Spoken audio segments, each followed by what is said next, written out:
Welcome back to the Jeremiah Show. My special guest today, Chris Tripoli. He's a restaurateur. He's a restaurant fixer.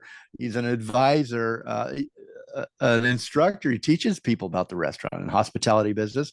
So if you're curious or you'd like to learn the business and you thought you knew it all, Chris will teach you a few new tricks.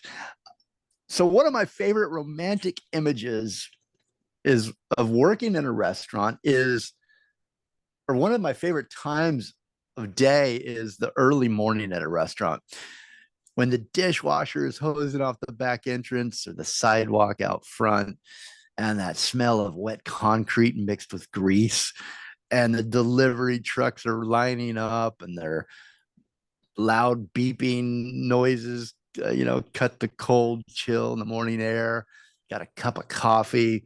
You go through the kitchen, you go through the back, and the prep team is blasting their music, chattering, they're chopping vegetables and filleting meat, seafood, cutting up produce. And you go through those swinging Eliason doors and you turn on the lights and you turn on the music.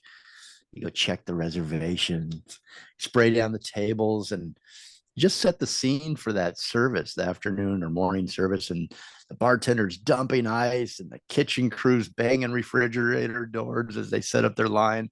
And there's that excitement that you just can't fully describe accurately unless you're living it.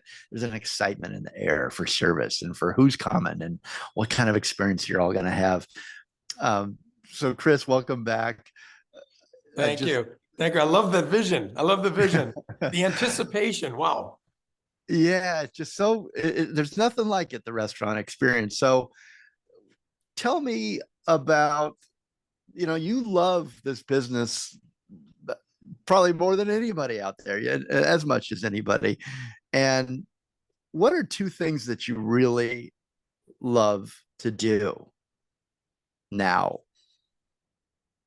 Well, now I am really enjoying my time at the restaurant clinic because I'm working with my brother. And years ago, like when I first started my first restaurant company, he was my first hire back then, my best hire. And so this is kind of like completing the circle. He's had his own very successful career, run restaurant companies.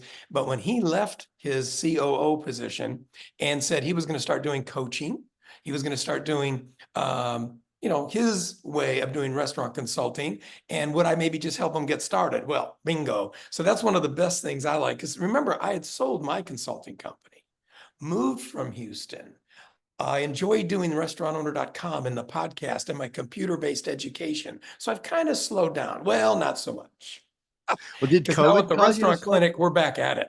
Yeah, it doesn't look like you're slowing down at all. No, But not did at all. COVID? And that's one of my best fun things is that we're working on helping clients improve and helping managers and owners become better leaders. And that means they're moving their companies forward. So that's, you asked me what a couple of my, favorite things are. That one is there. That wakes me up in the morning every day and keeps it new. It's just, Yeah. and I What's guess, the what's the temp of what's the restaurant environment like? Because just to remind everybody, as we went through COVID, restaurant business got hit really hard, really, yes. really hard, right? And your business is restaurant business. What's the restaurant business environment like out there right now? Is it coming back? Are you seeing operators become better operators? The ones that survived? I mean, what's your take on it? Yes, you made a really good point. You have to come out of these things stronger. The people who are successful today are smarter than they were before. They're looking at the details harder. They're more consistent with their operations. They're more focused. They're the ones that are making the adjustments post-COVID. They're the ones that understand that convenience doesn't necessarily mean service. And people are demanding more convenience, obviously, but curbside and third party and deliveries and online ordering and those kinds of conveniences to be successful today still have to be mixed with some type of service to give yourself that Mhm. point of difference. Not everybody knows it, but the ones that get it are the ones that are going to be more successful post-COVID. So we're having fun teaching that, teaching the type of service you need now. We're sort of coining a phrase because of the amount of quick, convenient, counter service that people are demanding, the amount of online, I come in, I grab my bag, and I leave experiences. We're beginning to work with clients on what I call 5-star service in 5 seconds.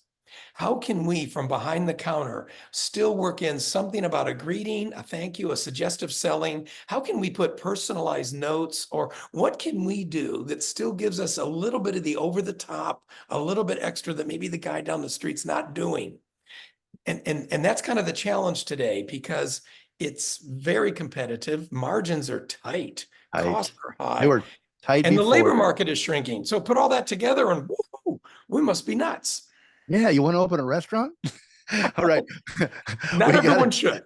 Not everyone should, but if you do, call Chris. All right, we got to take another break, Chris. But before we do, I want to talk about um, United States has some of the best chefs and restaurateurs and restaurant concepts in the world, Yeah.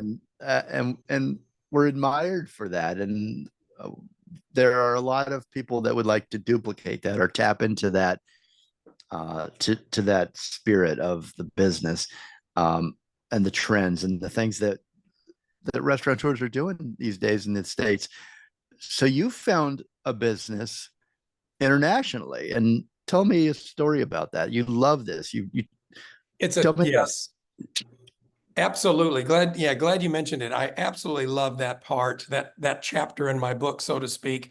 Very unique, but I have had the opportunity to develop restaurants as far away as Jeddah, Saudi Arabia, Lagos, Nigeria, the Kuwait, through the Middle East. We worked with a restaurant company there to improve their operation. So I got to bounce around from Muscat, Oman to Bahrain. We worked in Panama, Central America, South America, the Caribbean.